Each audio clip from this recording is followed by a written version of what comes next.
Welcome to the Heaping Scoop Podcast, where balance meets lifestyle, the best place to get your mind and body in shape. With your hosts, Andrew Shepard and Bryce Wiggins. Hey everyone, welcome back to the podcast. In today's episode, we will be discussing if supplementation equals nutrition and whether you should be taking any supplements based on your lifestyle. So to get us started here, what do you think the difference between nutrition and supplementation is, Andrew, in your experience? Like, what do you think? Okay, so when I think nutrition, I think of the food you eat, and that's what I think nutrition is, the food you eat and what you eat, and supplementation or supplements are different stuff that you add to build upon what you're eating. So I think that supplements are like a additional benefit that you have that you take when you have a diet. I don't think that supplements are or can be your diet. And what supplements do I currently take? I just take a multivitamin. I just take one every day. That's it. I Is it don't, is I it a don't, pill form? yeah, a pill, yeah. I Oh, take okay. one a day. I take one a day, man. I don't know if that's the best, Oh. but it works for me. Yeah, I don't yeah. get sick very much, so it has to be working fine. Okay. Yeah. Yeah, so it's in the name, supplements. So it's supplements for your regular eating habits or your regular diet. And for me, what I take, I I'll take creatine on and off. Um, also I'll take magnesium glycinate, okay, for sleep. I'll take zinc, even though I've kind of stopped taking zinc. Um, Protein powder. I have protein powder if I don't eat enough that day or after I work out. Um, Beet powder. I have the beet powder now. I've been taking regularly, and I think that's it. If you want to consider, caffeine, I guess you could, but I'm not taking it in a supplement form. I'm taking it um in the form of yerba mate. So Mm-hmm. the tea to give me that caffeine intake. But I think so all in all, when you're taking supplements, you want to understand your own body and whether it's working for you. Like for Andrew, he's taking the one a day. I don't know if that is the best. Um, but obviously if you're taking a multivitamin, then it's a mixture of multiple vitamins. So vitamin A, B, D, E, all of those are comprised into one formulation in that one pill. And is that the best? I don't know, because most of the time, like with multivitamins, you're not absorbing all the nutrients that you're getting with regular food because most of the time you're going to pee it out in the multivitamin and you'll see it like in your urine. You'll see it be discolored, either like a highlighter yellow or like a bright green hue to your urine. So you'll see that, especially if you don't drink enough water. So you'll know that you're not absorbing most of that just off of, a couple hours after you eat something with the multivitamin, you'll see that. So, do you think that supplements can replace micronutrients and macronutrients in the foods that we eat? So what you're asking is, do you think that we could just stop eating food and just live off of micro and macronutrients from supplements? Is that what you're getting at, or Just no? like say you don't get enough um so you don't have enough, I guess, protein in your diet. Yeah. Just so everyone can understand simply. So you're not getting enough protein in your diet, and all you're taking is, a supplement powder, a protein powder On top of eating, right? on top of eating. Yes. Well, yeah, I think that that can work, and I think that's how supplements are supposed to be used. You're supposed to use it to, you're supposed to know what you're not getting enough of, and then just pick the supplement to add into what you're not getting enough of so that you're getting an equal amount of what you need to get. So I think you can do that. Mm-hmm. Yeah. And if obviously you wouldn't say it does replace, the foods that we have, because it's not the same thing, because most of the time, it's broken down into a form that it's easier to intake. So in a powder form, all you're doing is putting it in water or milk and then drinking it. You're drinking your protein instead of actually eating your protein. So it it will not replace the same amount of nutrients that you would be getting from actual whole foods. And I think a lot of people mistaken the fact that whole foods, or they're not getting enough whole foods, and they think that supplementing with, a number of things, so whether that be vitamins and minerals or protein powders, it's not the same that you're getting from actual whole foods. Okay. It's good that if you're not getting enough of that certain food group. So if you're not getting enough carbs, fats, or proteins and in your daily diet, then you're able to supplement with those things that can make up for that. Okay. It doesn't make up for it completely, right? But it will help you achieve, the daily intake that you would need in order to, um, have more energy throughout the day, get, um, the better, a better amount of recovery, or a greater amount of recovery, I should say, that you would by eating more protein or getting that protein powder right after or a lift. So,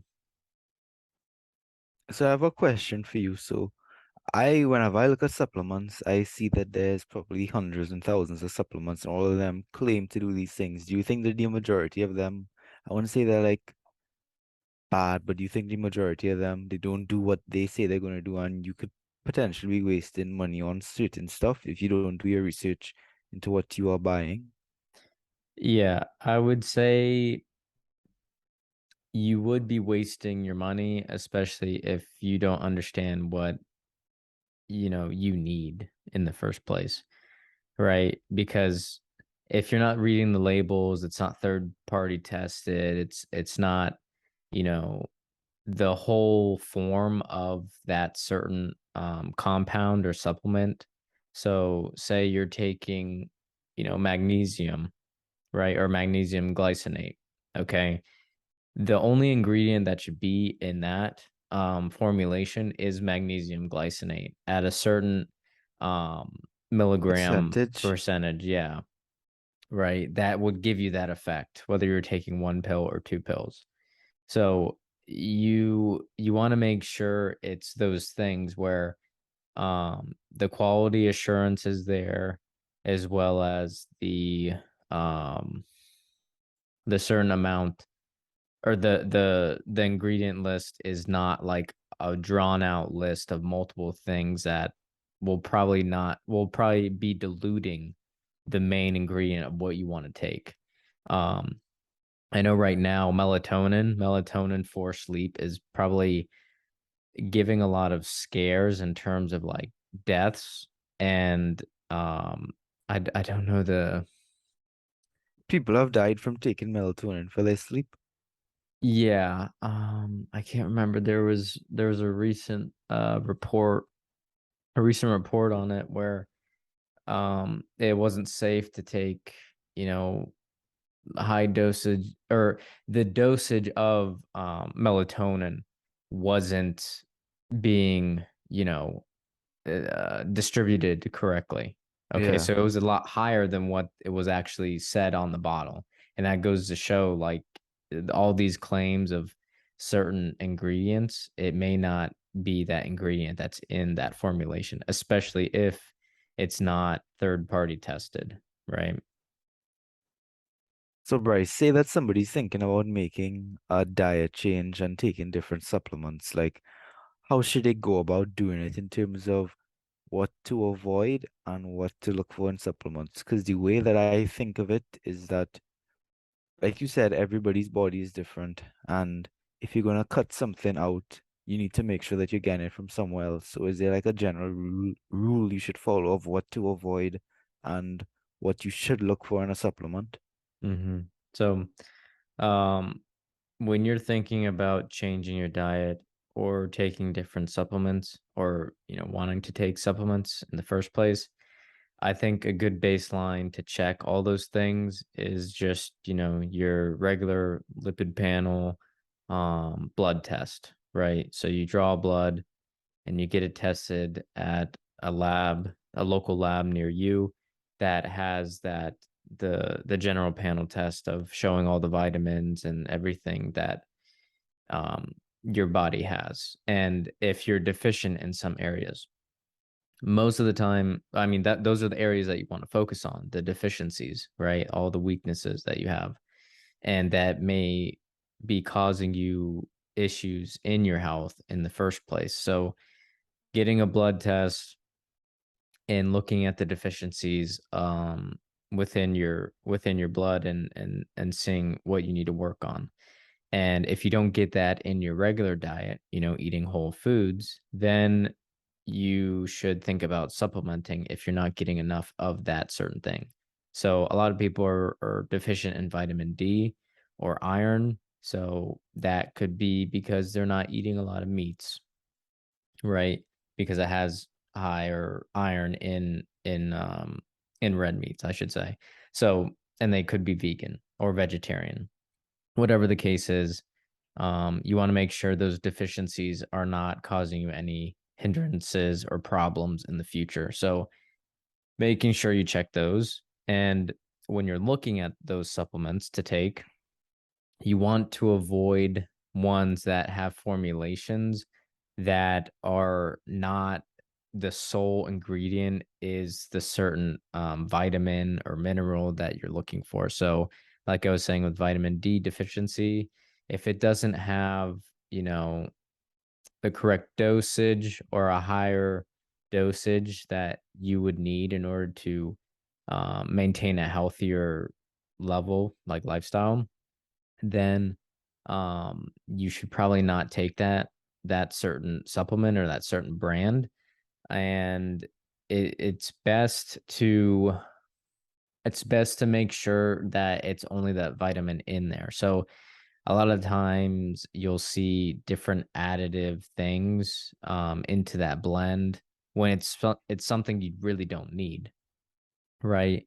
And you want to make sure that you're getting that only ingredient because it's going to be the most potent that you potentially want to be taking. You don't want anything else that's going to like dilute it or make it seem like it's not really benefiting you at all and you're just wasting your money, spending your money on something that's not helping you. So those are a couple of things that you should kind of be aware of and what you want to ultimately see on the supplement, the bottles, whatever it is, whether that be a gummy, tablet, powder. You want to make sure that it's third party tested, right? With the labels should say NSF, International, US Pharmacopoeia, Underwriters Laboratory, or Consumer Lab seals on the packaging. So if you see any of those are good brands to see that it has been through thorough testing of what's in that formulation. Okay. And you want to stay away from things that say, oh, uh, it does everything. It can cure this disease. It's all natural. It has money back guarantee. Those are only like those are only small assurances for those companies to make you seem like, oh, it must be good because it does all these great things. But in reality, if it's not being tested thoroughly, then you're not really getting the best benefits out of that product, out of that supplement itself. So just be aware of those things and make sure you're looking for third party testing and that the formulation is usually that one ingredient. Okay. I would say 1 to 5 ingredients without it being diluted with other things. Okay, so I guess this is like a good question here. So say I started taking X supplement, how can I actually tell or see that the supplement is actually benefiting me? So You're obviously not going to see any physical changes most of the time on your body, but how can you actually know that what you're taking is benefiting you when compared to if you weren't going to take it in the first place? Yeah. So again, it's kind of hard to see the changes. So in order to kind of indicate whether the supplements are working and actually benefiting you, you could look at it as a physical in a physical appearance, right? In that sense. So say you're working out and you're trying to gain weight, okay? You want to gain lean muscle mass. What you could take is just, regular protein powder and creatine. If you take those two things, you'll see a lot more lean muscle mass and growth in your ability to have more energy throughout your workouts with the creatine and be able to recover and build muscle with the protein powder. Okay. So that's a physical change. And you'll kind of figure out like how you feel if you come off of that thing. So if you come off of creatine and you're not lifting as much or you don't feel as energized, then there comes a point where maybe I should stay on creatine because it's not only giving me benefits for muscle growth and promoting muscle growth, as well as energy levels throughout the workout. It's also giving me those benefits of, cognitive benefits. So, lowering stress and being able to withstand longer durations of high intensity work. Okay. And I think a lot of people, that's one supplement that people think that it's only for muscle building, and it can help with cognitive, um, capabilities as well. So in that sense, you just kind of have to feel how, like, you just have to say you take something, you just want to know, say, give it like a month, and however you're feeling throughout that month, you'll understand if you were to come off of it, right? Then you can kind of gauge whether it's actually giving me those benefits. And another way to do this is getting blood work done again to see if those deficiencies, say you have deficiencies like I was talking about with vitamin D, then getting a blood test again after you take that supplement, say for a month or 2 months, then you can kind of come back and see, well, I'm getting a lot better. I'm not feeling as, drowsy. I'm not feeling as, tireless. I have a lot more energy because I have more vitamin D in my system. So I think it's just based on how you feel. And if it makes you sick, say for a month, then obviously you don't want to be continuing to take that thing or take that certain supplement, but making sure that it's actually giving you um the certain guarantees that the supplement is giving you. So if it says it's going to help you with lean muscle mass, then it should do that thing. Um all in all, ultimately, because again, you don't want to be wasting your money, and you also wanted to work in your favor because you're not getting enough in your regular diet. Okay.